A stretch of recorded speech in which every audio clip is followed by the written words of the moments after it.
Oke, assalamualaikum warahmatullahi wabarakatuh. Ketemu lagi di mata pelajaran seni budaya.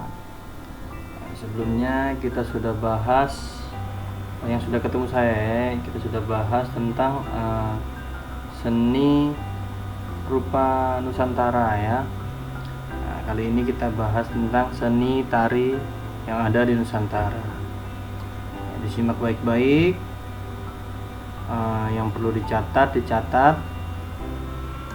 perhatikan ya. Oke, next, langsung kita mulai. Seni tari Nusantara. Jadi seni tari sebagai bagian dari seni yang mengkhususkan pada seni olah tubuh atau gerak-gerik berirama atau yang disebut dengan tarian. Jadi seni tari ini sudah berkembang sejak zaman nenek moyang kita ya di masyarakat Indonesia. Zaman dulu ini tarian digunakan sebagai sarana komunikasi adat. Misalnya menyambut tamu, merayakan acara-acara adat dan lain sebagainya. Hal ini menandakan bahwa seni tari telah menjadi ciri khas dan jati diri bangsa yang perlu kita lestarikan ya. Ingat. Oke, lanjut. Berikutnya ada jenis-jenis tari. Yang pertama ada tari tradisional. Tari tradisional ini adalah suatu tarian yang berasal dari suatu daerah dan diturunkan secara turun-temurun sehingga menjadi budaya dari daerah tersebut. Umumnya, tari tradisional ini mengandung nilai-nilai filosofis seperti keagamaan, kepahlawanan, dan lain sebagainya. Tari tradisional di Indonesia ini dibagi menjadi dua ya. Yang pertama ada tari rakyat. Tarian rakyat ini atau tarian daerah merupakan tarian yang berkembang pada masyarakat biasa. Jadi tarian rakyat ini lahir sebagai lambang dari kebahagiaan dan sukacita. Contohnya, jadi ketika musim panen tiba ya dan hasilnya itu melimpah, masyarakat ini pasti berkumpul dan menari bersama untuk merayakan ya.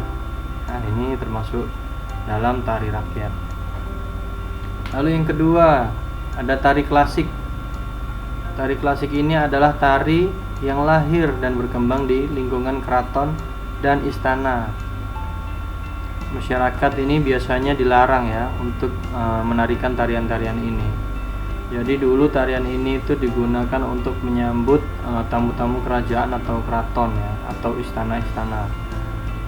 Seperti itu. Oke, next. Selanjutnya tari kreasi baru. Tari kreasi baru ini merupakan perkembangan dari tari tradisi atau tradisional yang ada. Maksudnya jenis tarian yang dipakai untuk upacara ritual, adat, dan keagamaan ini dimodifikasi ya oleh penata tari sehingga tari ini bisa dinikmati oleh khalayak umum. Contoh ada tari rapai yang merupakan perpaduan dari gerak tari yang berkembang di Aceh dan Semenanjung Malaya. Ini pasti banyak yang belum tahu. Oke, next. Selanjutnya tari kontemporer. Tari kontemporer merupakan salah satu jenis tarian modern, garis bawahi ya. Tarian modern yang berkembang di Indonesia. Tarian ini lahir sebagai reaksi atas seni tari klasik yang telah mencapai titik akhir dalam perkembangan teknisnya. Oke, lanjut. Selanjutnya fungsi seni tari. Yang pertama, sebagai sarana upacara adat. Jadi tarian yang digunakan dalam upacara adat ini dapat dibedakan menjadi berikut. Yang pertama ada peristiwa alamiah.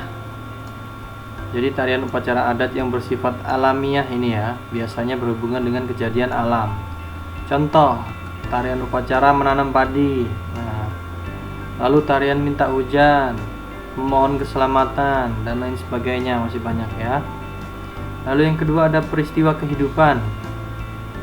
Tarian upacara adat pada peristiwa kehidupan umumnya berhubungan dengan kehidupan manusia. Contoh lagi, pada peristiwa pernikahan, kelahiran, khitan, kematian, dan lain-lain, masih banyak ya.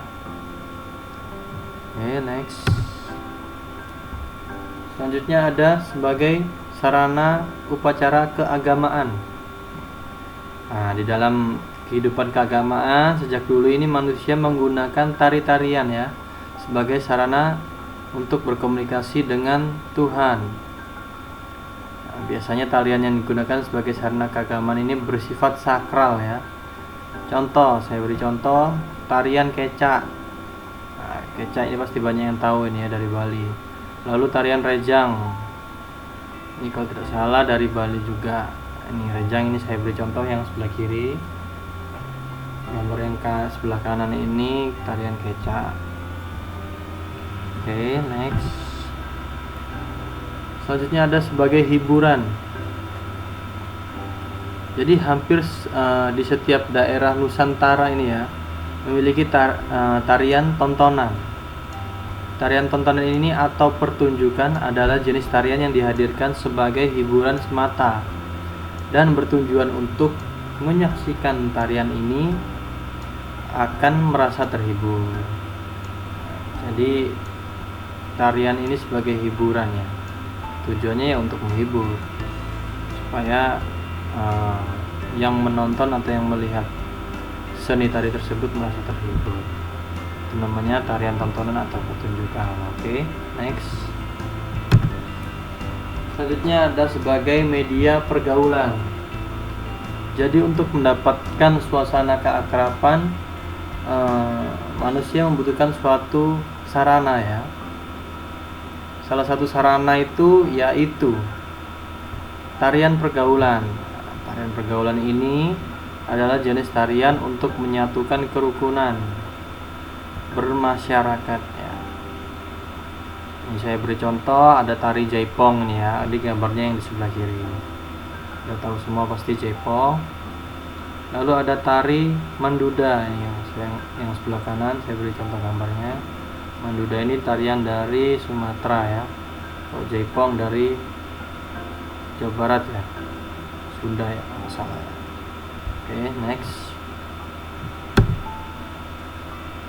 Selanjutnya ada sebagai media pendidikan. Jadi kegiatan tari ini dapat dijadikan media pendidikan ya, seperti mendidik anak untuk bersikap dewasa dan menghindari tingkah laku menyimpang. Ini penting ini.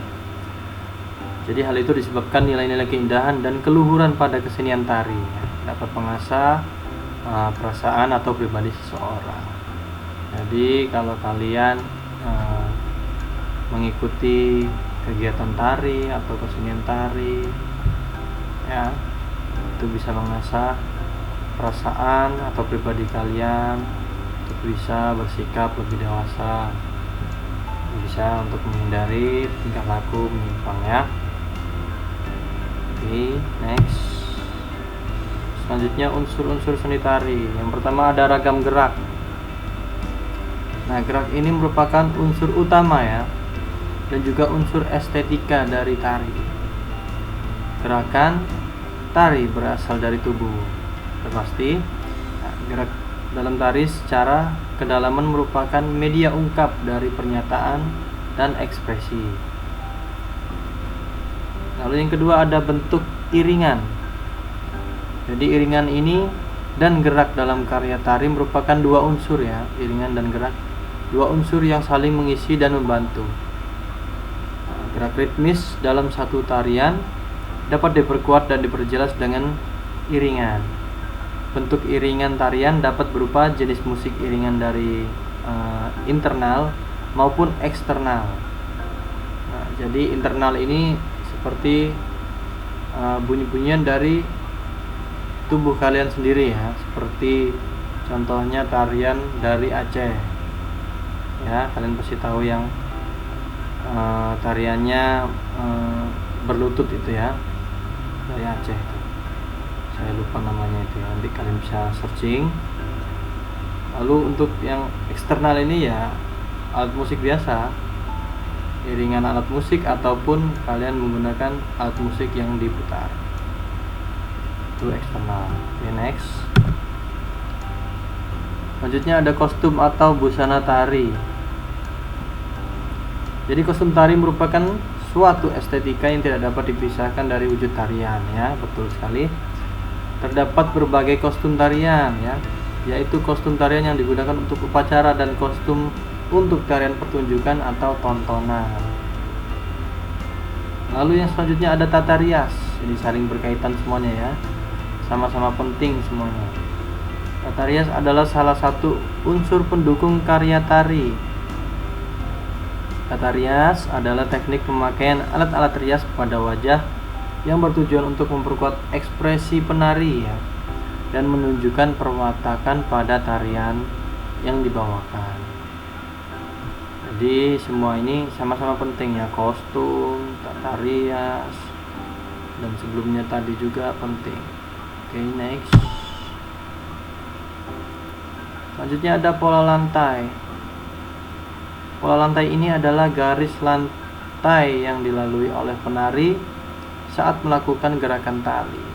Ini untuk yang kursus atau yang ikut ekskul atau apa, ya, yang tari atau dance itu, ya, pasti paham, ya, ini, ya, mengenai ini. Jadi pola lantai dapat pula diartikan sebagai posisi atau formasi berdiri para penari saat di atas panggung. Ini salah tulisannya. Setiap bentuk pertunjukan tari pasti memiliki pola lantai, baik tarian tunggal, berpasangan, ataupun kelompok. Lalu yang selanjutnya ada ekspresi. Ekspresi ini dalam suatu tarian memegang peranan penting. Jadi karena melalui ekspresi, maka makna tari dapat diungkapkan kepada penikmat tari, ya. Penikmat tari itu penonton atau audiens. Lalu ekspresi dalam tarian dapat diungkapkan melalui gerak, pasti, ya, suasana musik ringan dan perubahan ekspresi pada wajah penari, ya. Oke, bisa dipahami sampai sini. Oke, materinya sudah habis. Sekian, nanti kita lanjutkan lagi pertemuan selanjutnya di materi selanjutnya. Tetap semangat belajar, jangan malas, tetap jaga kesehatan, kemanapun pakai masker. Kalau nggak penting nggak usah keluar, di rumah aja, ya, sekalian hemat. Oke, ingat jangan malas, tetap semangat belajar. Oke, sekian materi dari saya. Wassalamualaikum warahmatullahi wabarakatuh.